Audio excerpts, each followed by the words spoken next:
This episode is brought to you by Shopify.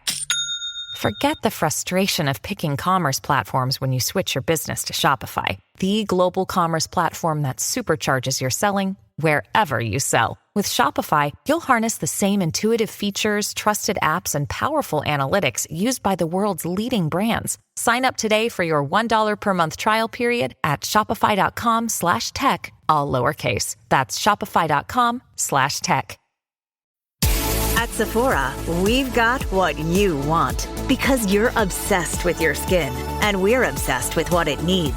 Sephora has the best products to help you get beautiful, glowing, radiant skin. With an extensive, inclusive range of results-driven formulas and in-store beauty advisors to help you find exactly which are right for you, the best skincare is only at Sephora. Sephora, for all your skincare. We off? 30 seconds of carefree bliss. Oof, like wind in your hair carefree. Oh, like using Clorox Disinfecting All-Purpose Cleaner in the home carefree. Yes! Like dog slobbing on the coffee table and cleaning it with Clorox Carefree. He's on a roll now. Spit toothpaste on the faucet. You got it. You got it. Peanut butter on the light switch. Oh, spritz, spritz. Spritz, spritz. Clorox, man. Clean feels good. Okay, we're back. Use as directed. Hello and welcome once again to the Ospreys Erie. We'll look back at disappointing results of the Ospreys on Judgement Day. We'll hear about a successful fundraiser, and we'll look forward to our final home game of the season this Saturday against the men of Gwent.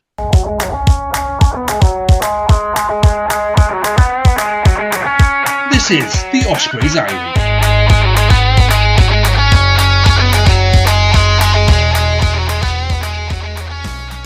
Hello again, Grant, Josh and Jack. Thank you for joining me. Apologies from Jack, I couldn't make it tonight, so as a result you've got me again. Sorry about that, but there we are. Okay, Josh, not been a very busy time in Welsh rugby with regards to official news, but we've got a little bit from the Ospreys.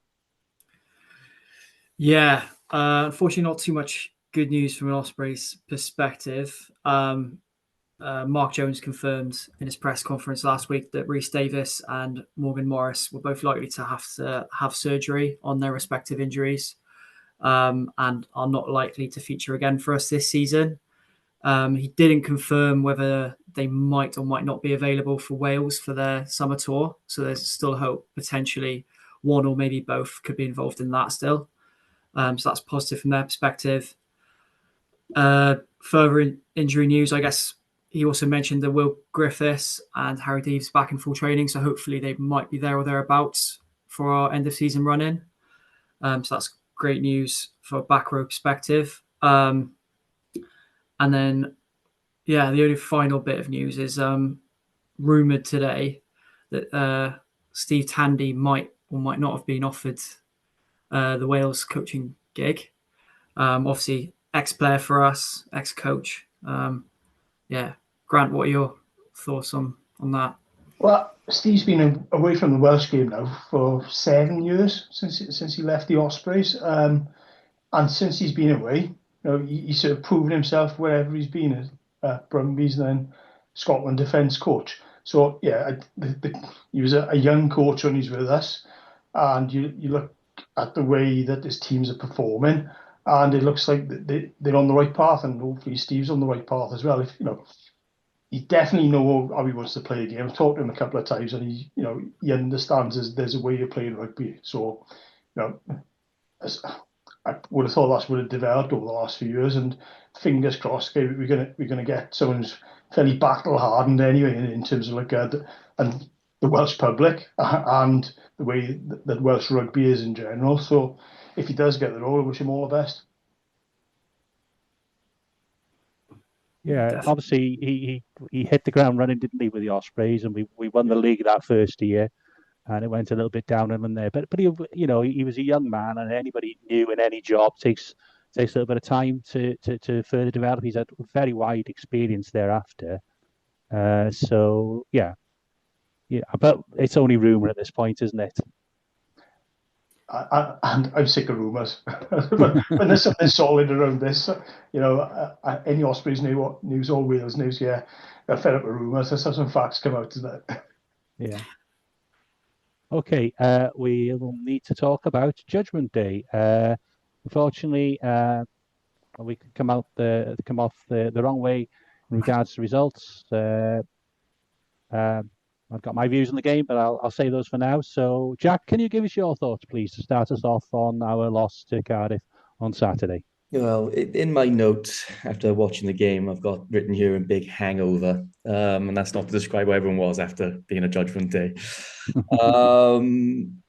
Yeah, it just looked, players looked tired to the breakdown. It looked a bit laboured again, a little bit leggy. We spoke about it with the Lyon game. And I think probably had a knock-on effect in this game as well. Playing a Cardiff team that had their tails up after a good start, and they already probably had a lot of motivation to play well anyway. And so yeah, it was almost like a rerun of the Lyon game, wasn't it? Just with slightly less intensity. Which was, passes being a little bit too deep, players taking the ball, standing still. Some of the decision making can be questioned, but I don't want to be too negative because I thought that, we talk about Jack Morgan every week, but he's always brilliant, isn't he? He was brilliant again on Saturday. And I thought Morgan Morse was really good on the go forward. Always made meters, looked pretty explosive. Bit of discipline here and there that was a bit of a problem, but in general, I thought he played really well. And then, in the second half, you saw a slight increase in that accuracy.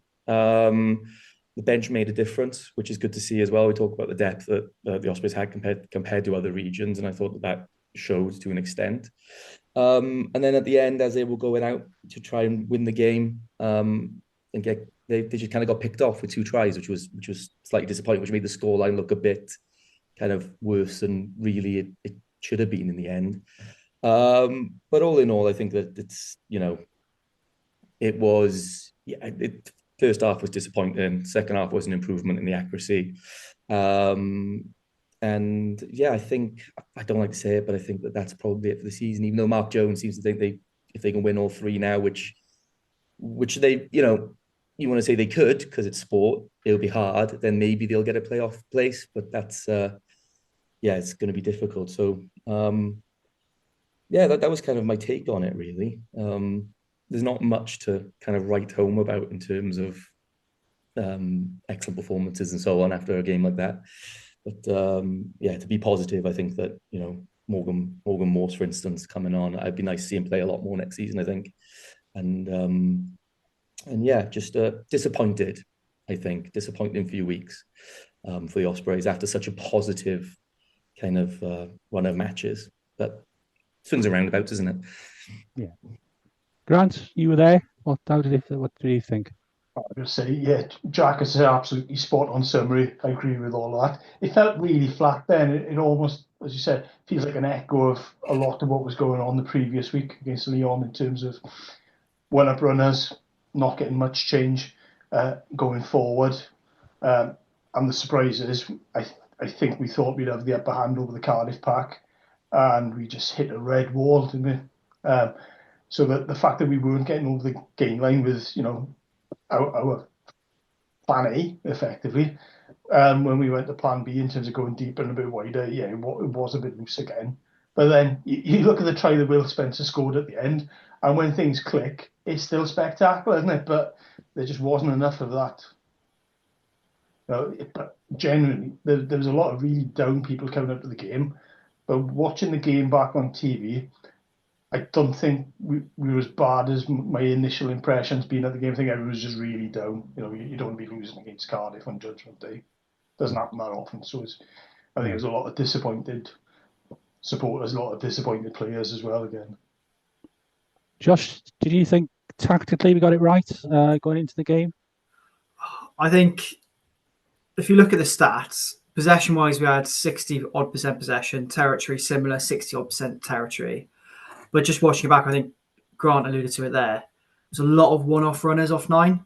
And I think that played into Cardiff's hands in a lot of ways. Mark Jones mentioned after the game about us struggling a bit at the breakdown first half. But I think sometimes that comes off the back of just playing one-off runners, because their back rowers can kind of line us up and get ready with the jackal threat. Whereas sometimes when you play in the wider channels, you're kind of eliminating those players because they're going to be a lot closer to the ruck.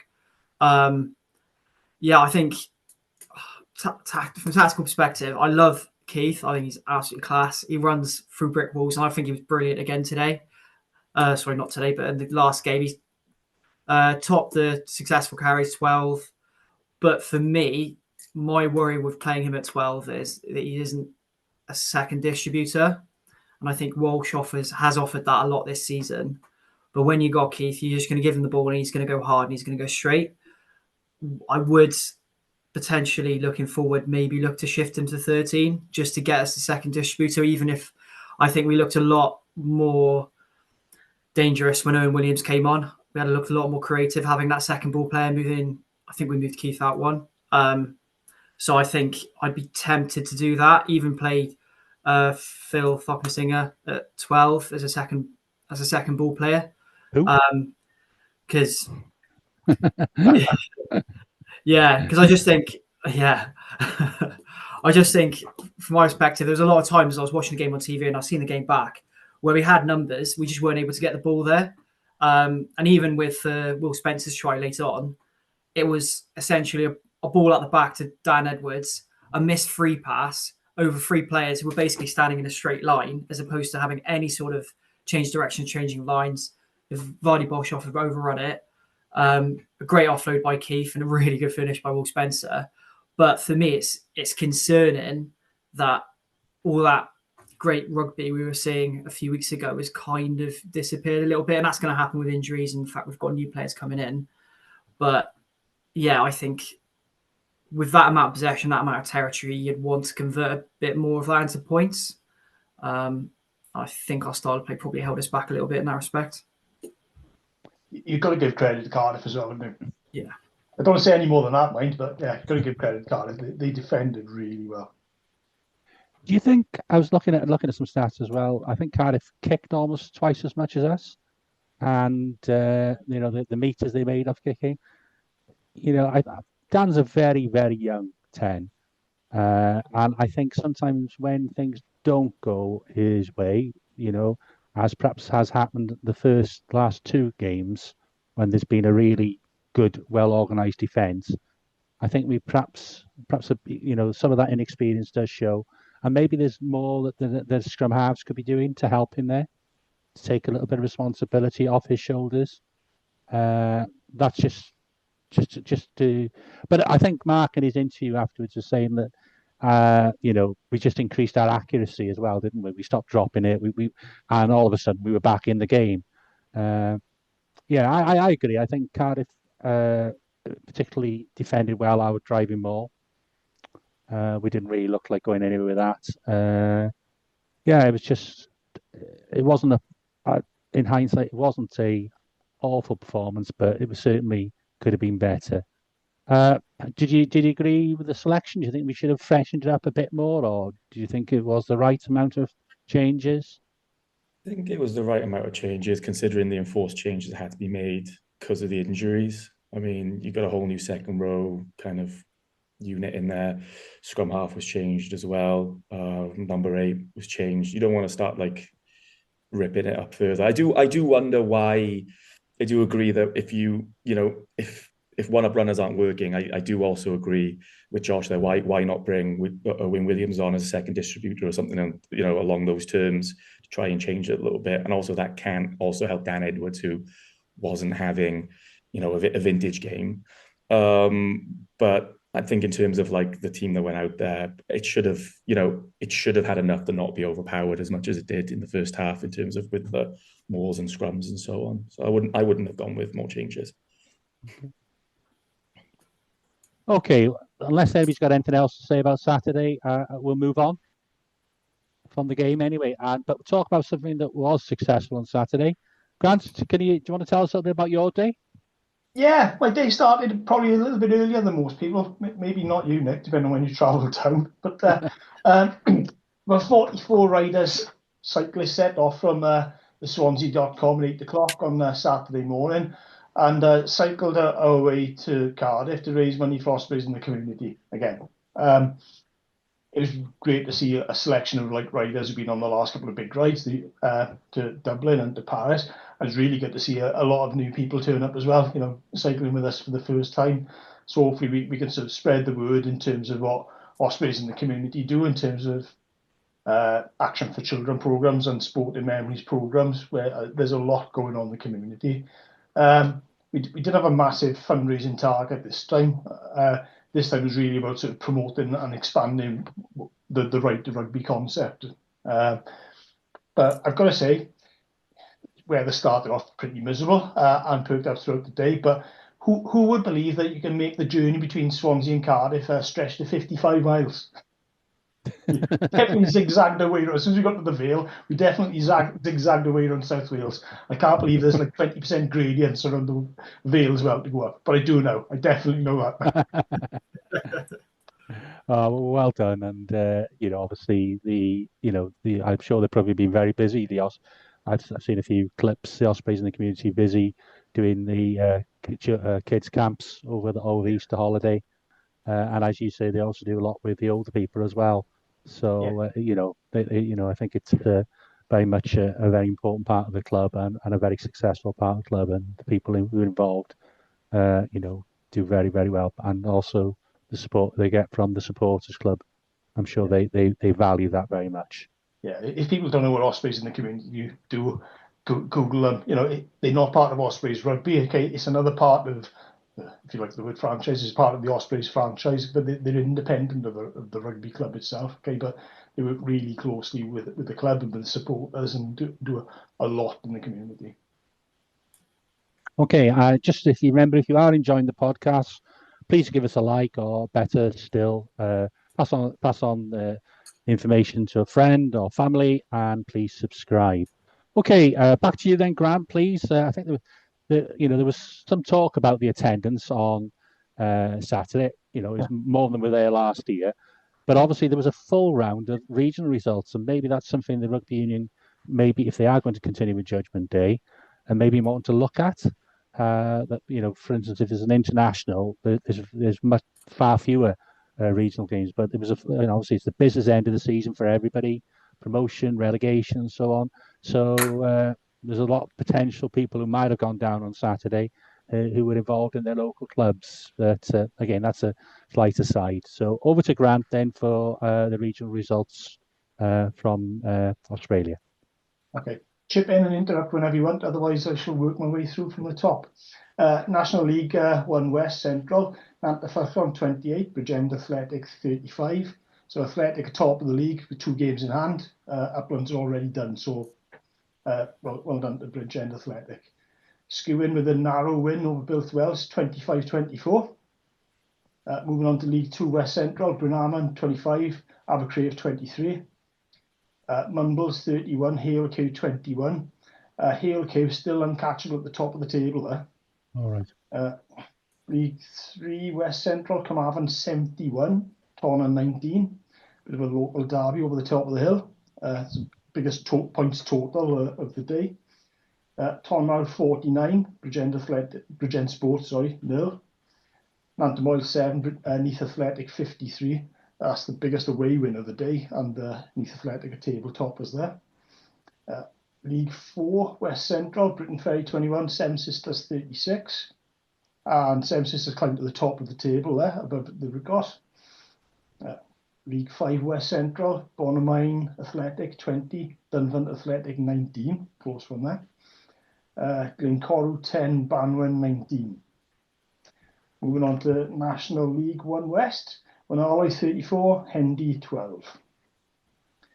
National Championship West, Ammanford 31, Gorseinon 15. Crummock 26, Tartar Steel 38.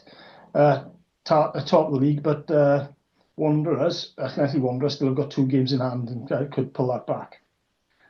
Gleneath 34 and Athletic Wanderers 50. Maesteg Quins 17, Trebanos 45. Good away win there for Trebanos. Ystlyfer 29, Dunvan 33. Moving on to the WRU Premiership, Bonamine 43, Brecon 28.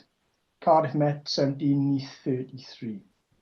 And finally then, in Super Rugby Cymru, Bridgend Ravens 34, Llandovery 33. Ebervale 21, Swansea finished the season miserably with 17.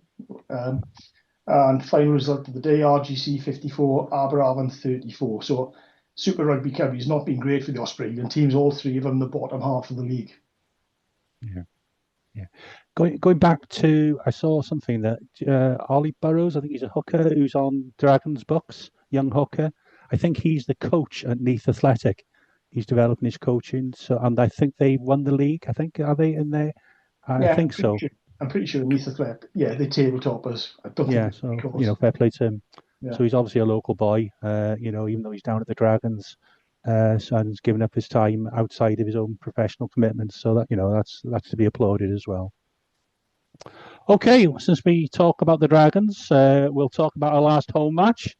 Who knows? We might be able to wheel tips on whether he's going to be fit or not to play it. Who knows? But how are we feeling about Saturday and the visit of the Dragons?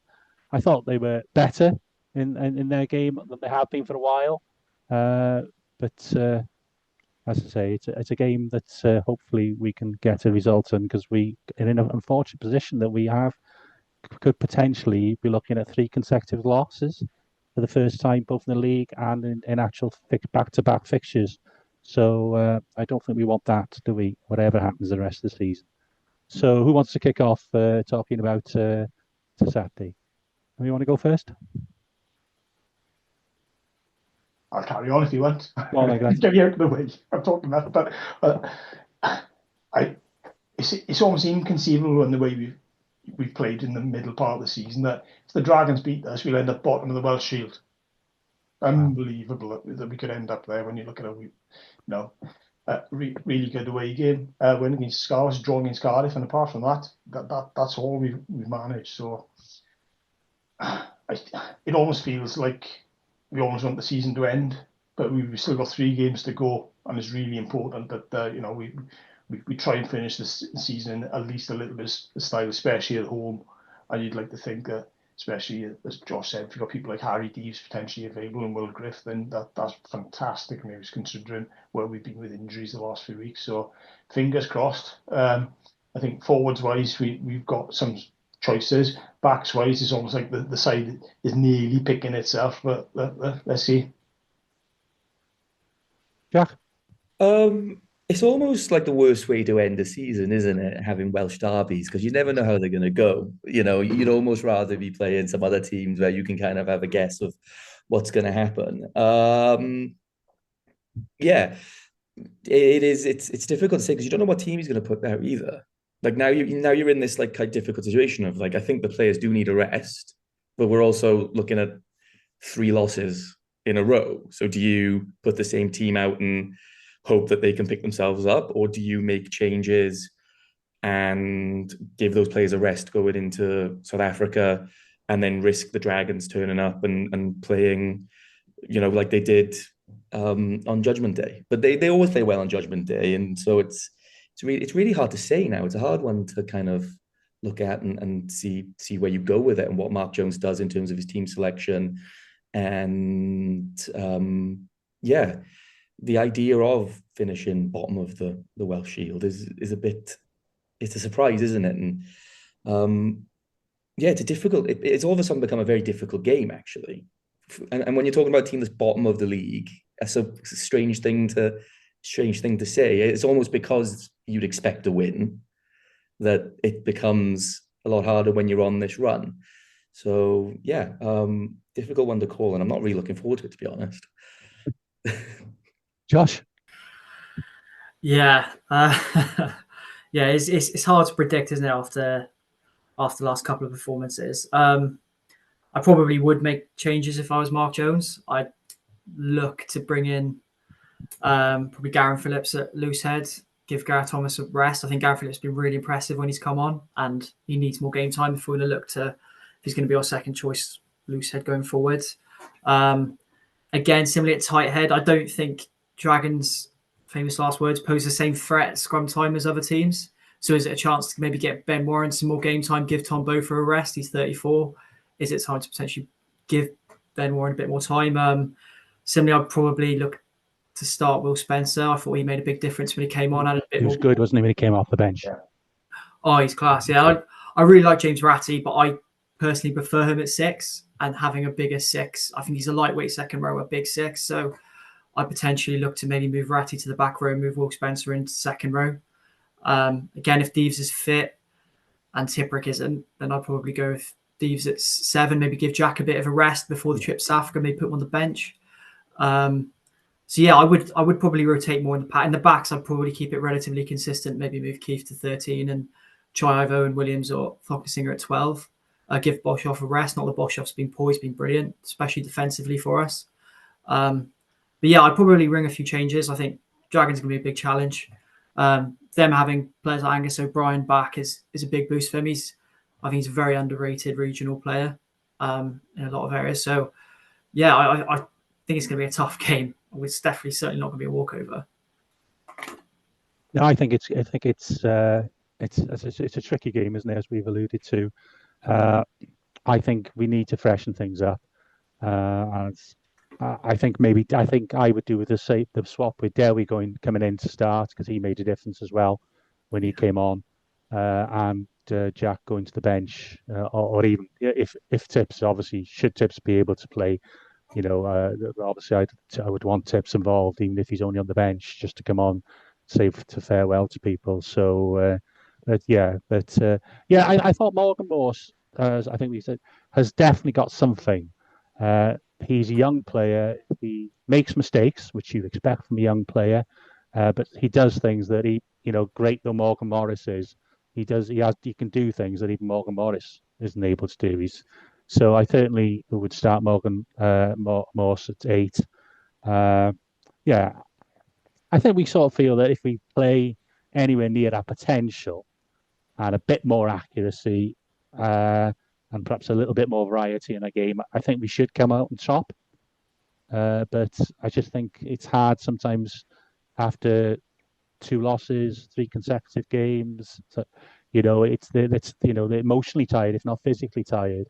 So it's whether we can raise the game for Saturday, because whatever happens on Saturday, now they will have a week off the week afterwards, won't they?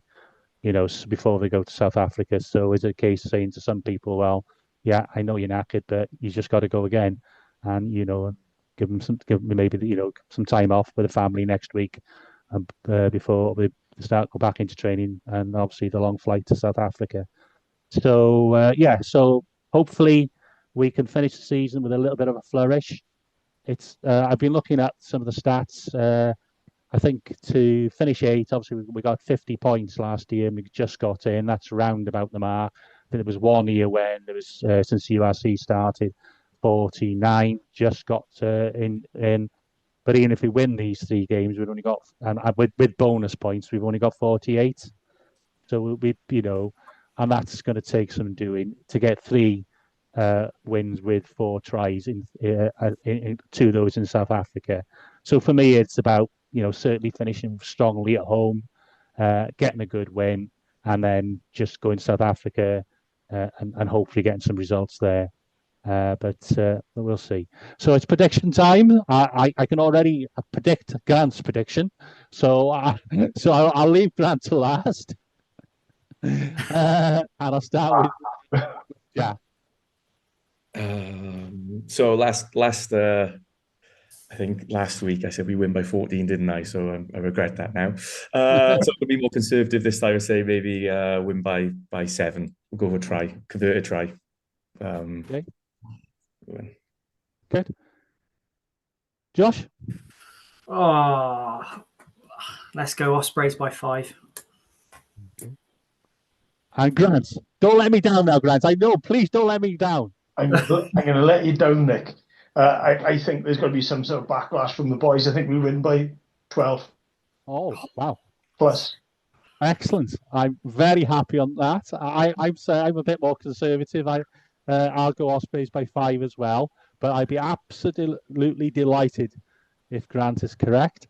And hopefully we can get back together next week and celebrate a win But unless Emmy's got anything to add, thank you very much for your time.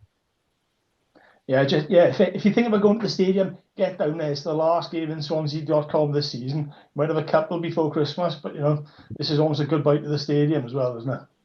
Yeah. Coming down. Good idea. Okay, well, thank you very much. And as I say, let's hope we are celebrating a win and we can continue our season, at least go to South Africa with something really to play for. So good night, everybody. Thank you. Cheers.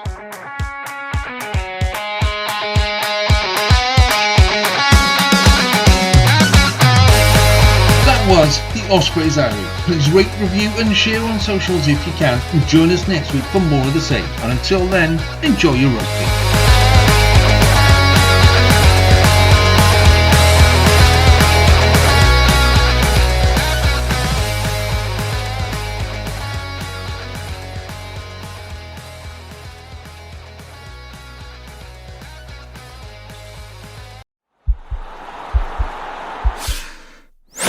This podcast is part of the Sports Social Podcast Network.